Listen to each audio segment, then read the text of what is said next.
People coming and going. Howdy and welcome to Daily Miles. Do me a solid, smash that like button down below. It definitely helps out the channel. And while you're down there, hit the subscribe button for more content. On today's agenda, this guy. This is my cutting board, which you probably have seen in a few of my videos. And you'll notice it looks rather nasty and disgusting. Usually I clean this before and after each usage. However, last night when I was done with dinner, I didn't clean it up, so it still looks like it's nasty right now. That's because it is nasty. But I'm just sick and tired of this thing. I mean, I just want a clean board, and I can't get one. And the reason why I can't get one is because of all the food particles that are still stuck in here. So I've tried scrubbing this thing. I've tried, steel wool. I've tried everything, and I just can't get this thing clean.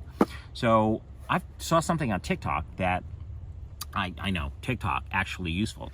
I saw something on TikTok that requires me to go get some baking soda and some vinegar, and that should clean it. Just make a poultice and it should clean this right up. Ha ha ha, he says. If it does, great, I get to keep that. Otherwise, I'm going to Walmart and getting me a metal cutting board, and that's it. I'm done, because I'm done with this noise. The rest of today's agenda is, if it looks halfway decent out there, and it's not looking good, we'll see what the afternoon brings. If the afternoon looks good, then I'm going to go shoot sections 2 and 3, and you will see those a little bit later in the episode. Which brings me to today's little tiny story. Another Miles story. I know, I'm just full of these things. Shush, be quiet. But before we get into it, I gotta clean up and get on the road.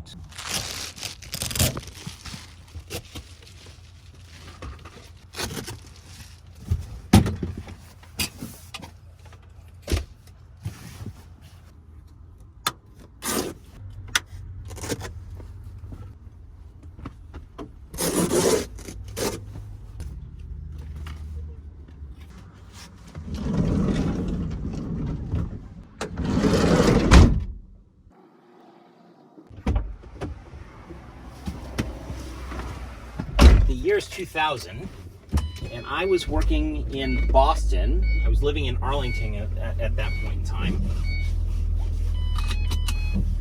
and was working for a company called Netegrity.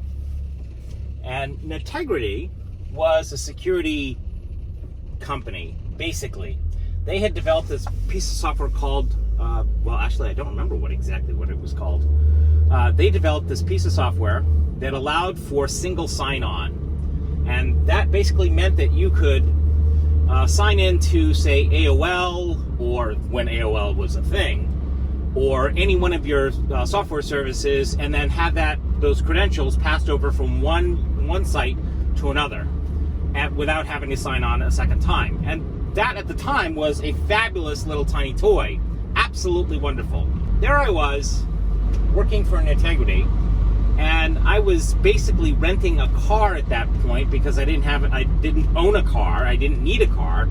But as I was working on this job long term, I realized that I needed a car long term. So I needed to go out and buy a car. But I didn't have good enough credit to actually go out and do that. So I decided, gosh, why don't we use all of our good-gotten gains to go out and buy a car? I made a pile. And when I say pile, I mean an extreme pile of money. Oh my God. If it weren't for Netegrity. Anyways, I made a pile of money off that gig. An insane amount of money. I just as a tiny little taste, I had 1 week where I billed almost $11,000. Insane, I know. And that was just that one company. And I was actually working for 3 companies at the same time. And I billed that same week off of my other 2 clients another $5,000. So basically $16,000 in billable services. It was insane. So I took that $16,000 that I had, and a little bit more. I think I had another $5,000 or $6,000 saved up. And I took that money and I walked into a dealership, and I'd been looking at, this kind of car, that kind of car, yada, yada, yada, yada, yada, yada. And nothing seemed to scream at me. All I really needed was a reliable vehicle. But at the same time, I also realized that I wanted to transport my speakers, because I was also doing DJing on the weekends. I also wanted to transport my speakers back and forth between where I was living and where I needed to go. Pull a Yui, kiddies. Wow. Serious hardcore traffic at the shopping center today. Oh my God. I took that, I'd say I think I had like $21,000 in hard cash, hard currency. And remember, I have awful credit at this point. I cannot get a loan to save my life. I walk into this dealership and I'm looking for a vehicle that can transport me, my speakers, back and forth between myself and Dance. I think it was Dance Spree in Northampton at that point. Whole different animal for a whole different day. Just accept that it's a social dance and I was doing that thing. Walked into this dealership and the guy says to me, "What are you looking for?" And I said, "I don't know what I'm looking for, but I want this, and this." And I had walked into a, as a matter of fact, I think I walked into a Ford dealership for the first time, because I was looking at Ford pickups, and the guy said to me, "Yeah, we don't have anything like that." I said, "Okay, bye," and I walked out the door, and that was pretty much it.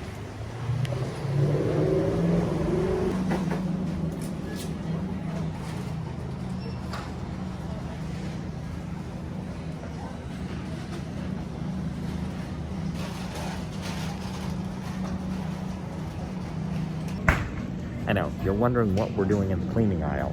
Well, after a little bit of research, I discovered that we're looking for lemon juice, baking soda, and vinegar. That's a little pricey considering Mr. Miles doesn't have a whole lot of money. So I did find a video where I could use this.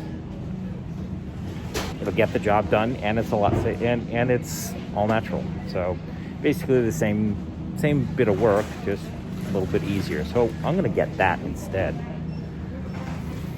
Good Lord, that's an awful lot. Oof. Can we just not do this? It's so much. Oh my God. I'm never gonna use all this. I only want a little bit of it.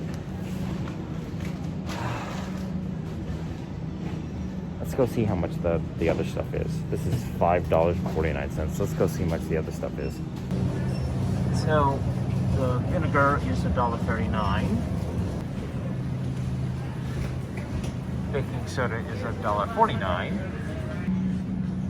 And the lemon juice is $1.99, and that's the small one. Okay. I think the borax just won.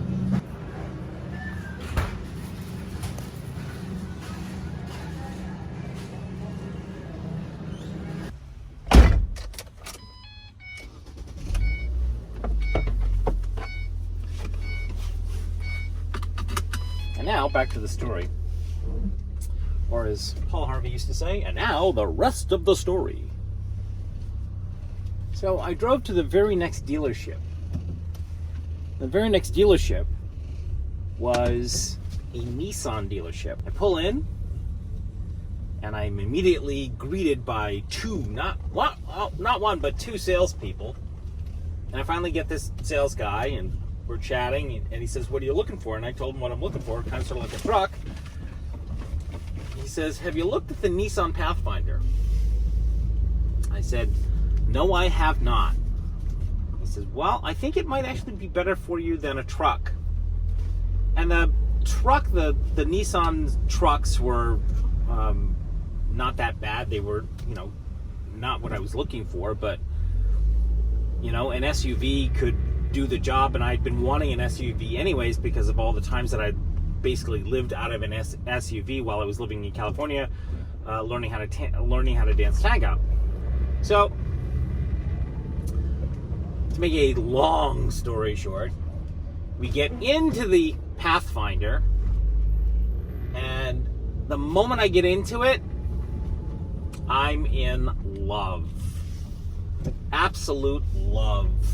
I cannot get enough of this vehicle. Now, mind you, I've driven Pathfinders before.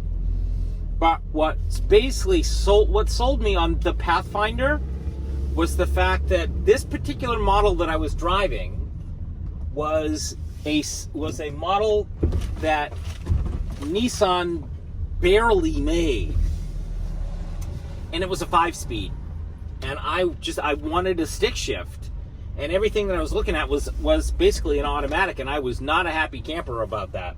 I wanted a stick shift, and basically what sold me on that on the Nissan Pathfinder was the simple fact that I got to that they made a stick shift for the Pathfinder. So I took it out of the took it out. We took it up on the highway, and I must have done something wrong, because that salesperson did not want to talk to me after that. But he passed me off to his boss, which I thought was very nice of him. And his boss said, "So, are you going to buy it or not?" And I said, "Well, I got $23,000 on me.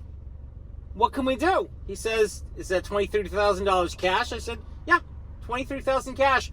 He says, "How's your credit?" I said, "Absolutely abysmal." And he laughed. I said, "Is that a good thing or a bad thing?" He says, "No, that's pretty bad, but at least you're honest about it. Let's see what we can do about that." So he finds me a lender for 23 grand, and for the vehicle, because the vehicle price was 37, so I ended up paying plus everything another 20 grand basically. So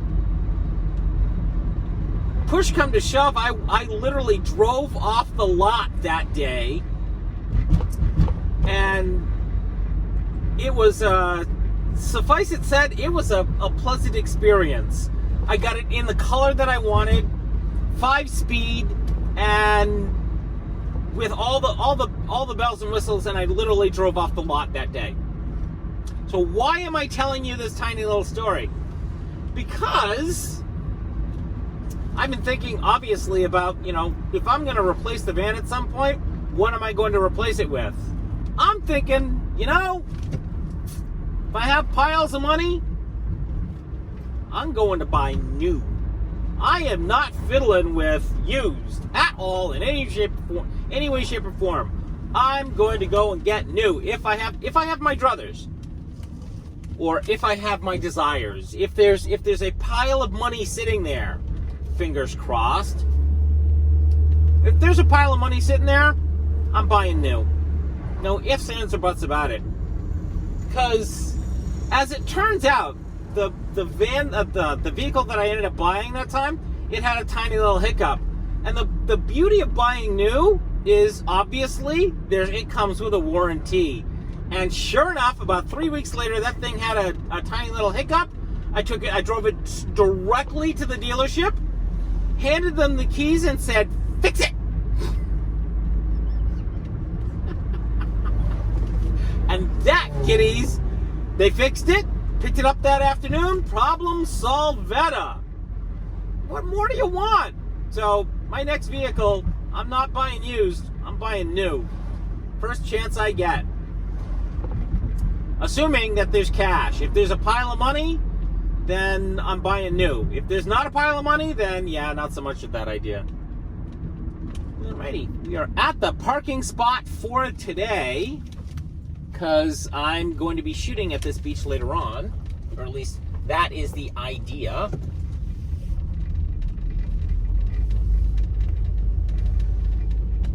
Let's pull in here, pull into my spot. I actually have a spot.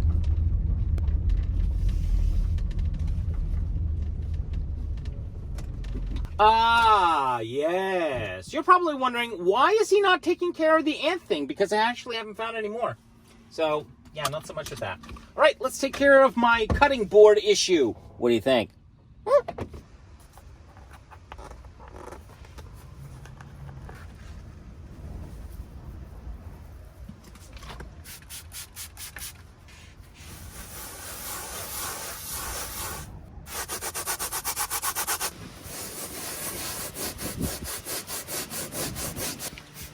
that's a little bit better than it was.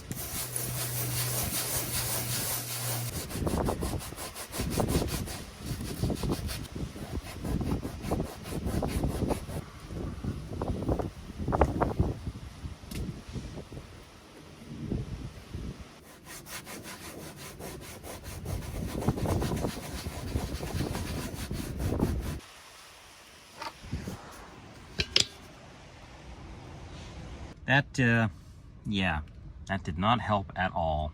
I still have this brown spot right here. Well, I think that's that. I gotta go buy a new one. Go buy a one that doesn't do that, because that's just fucking disgusting.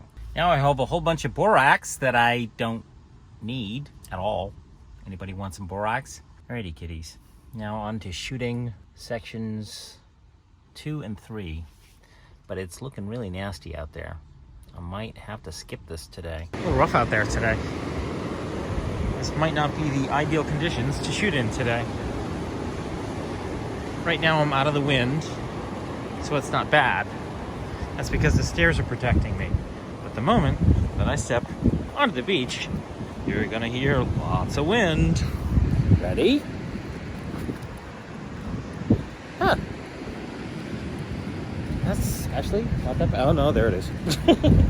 I spoke too soon. Yeah, there's the wind. Okay. There's your wind. Yeah, I can't use that. However, I have an idea. This might work. Right here.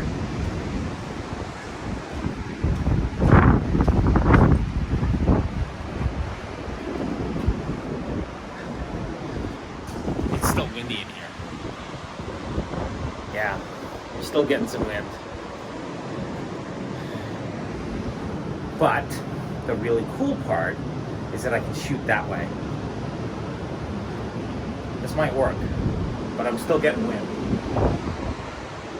All right, I'm gonna try this.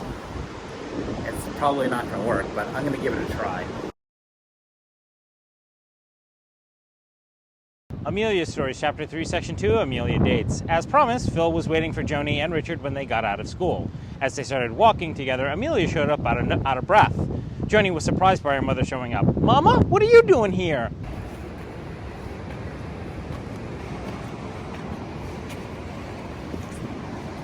Well, kiddies, I think that is a bust for today.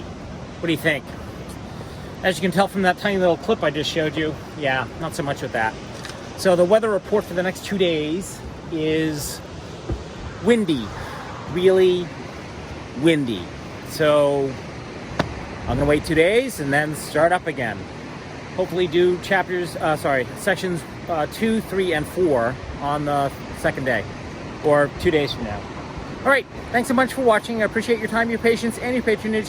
If you like this stuff, do me a solid, smash that like button down below. It really does help out the channel, and while you're down there, hit the subscribe button for more content.